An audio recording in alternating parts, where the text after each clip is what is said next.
Good morning everyone. Welcome to Indonesia. There are various ways to welcoming people in Indonesia. One of them is Selamat Datang, which means welcome, and Selamat Pagi, that means good morning. Or we can say Assalamualaikum, which means peace be upon you. And I want to try. Can you guys say Selamat Pagi? Okay, that's a good one. But first, let me introduce myself. My name is Alifah, but you can call me Ninon, and let me spell it for you. November, India, November, Oscar, November, Ninon. And I'll be your guide for today's trip. And don't be hesitate to ask me everything. First of all, I would like to tell you a little bit of history of Indonesia. A country located off the coast of mainland Southeast Asia in the Indian and Pacific Oceans. In Indonesia, our official language is Indonesian, but we have so many different languages on each island. Okay, so next we're talking about the tourism in Indonesia. Both nature and culture are major components of Indonesian tourism. The natural heritage can boast a unique combination of a tropical climate, a vast archipelago of 17,508 islands and 6,000 of them being inhabited. The second longest shoreline in the world after Canada. It is the world's largest and most populous country situated only on islands. The beaches in Bali, diving sites in Bunaken, Mount Bromo in East Java, Lake Toba, and various national parks in Sumatra are just a few examples of popular scenic destinations.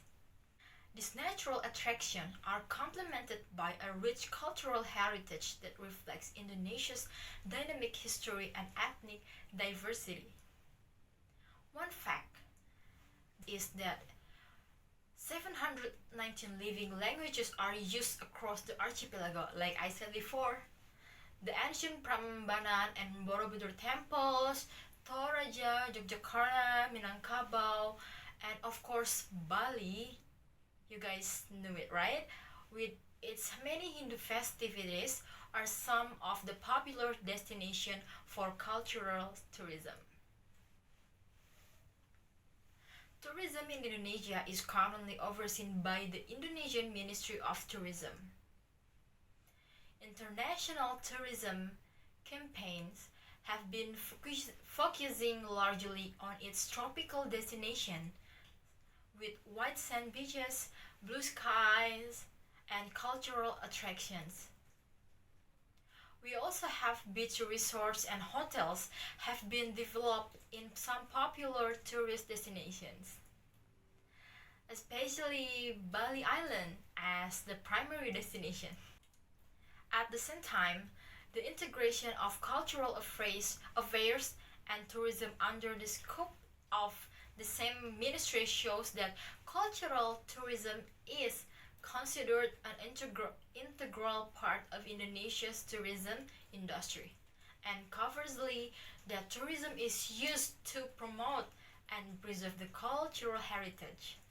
Indonesia has a well-preserved natural ecosystem with rainforests that stretch over about 57% of Indonesia's land, approximately 2% of which are mangrove system. One reason why the natural ecosystem in Indonesia is still well preserved is because only 6,000 islands out of 17,000 are permanently inhabited. Forests on Sumatra and Java are examples of popular tourist destinations. Moreover, Indonesia has one of the longest coastlines in the world, with a number of beaches and island resorts such as those in southern Bali, Lombok, Bintan, and Nias Island. However, most of the well-preserved beaches are those in more isolated and less developed areas such as Karimun Jawa, the Togian Island, and the Banda Island. There are 50 national parks in Indonesia, of which 6 are World Heritage listed. Those are amazing. The largest national parks in Sumatra, Gunung Lesser National Park, Kerinci Seblat National Park, Barisan Selatan National Park, all 3 recognized as tropical rainforest heritage of Sumatra on the UNESCO World Heritage List.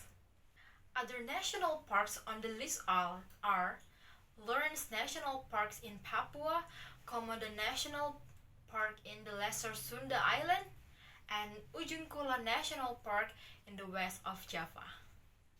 To be noticed, different national parks of different biodiversity, as the natural habitat in Indonesia is divided into 2 areas by the Wallace Line.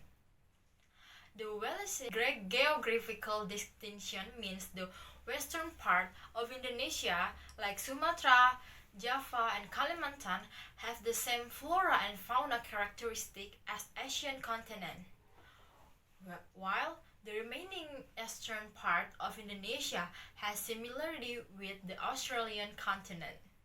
For most of the time, Indonesian tourism relies heavily on the charm of Bali as a drawing force to attract tourists. As a result, most foreign visitors are drawn and concentrated only in Bali, which already has quite well-developed tourism culture and infrastructure. To distribute the wealth of tourism and generate tourism-related economic opportunities among Indonesia province, the Tourism Authority launched a program to create and add new centers of attraction as an alternative for Bali. Okay guys, maybe that's all, a little information about Indonesia. Actually, there is so many things to tell you guys, but we don't have much time, so I think that's all for today. If you guys have a question, please don't be hesitate to ask me everything about Indonesia. Thank you so much for today. I hope you guys enjoy the trip and see you guys tomorrow and have a good time.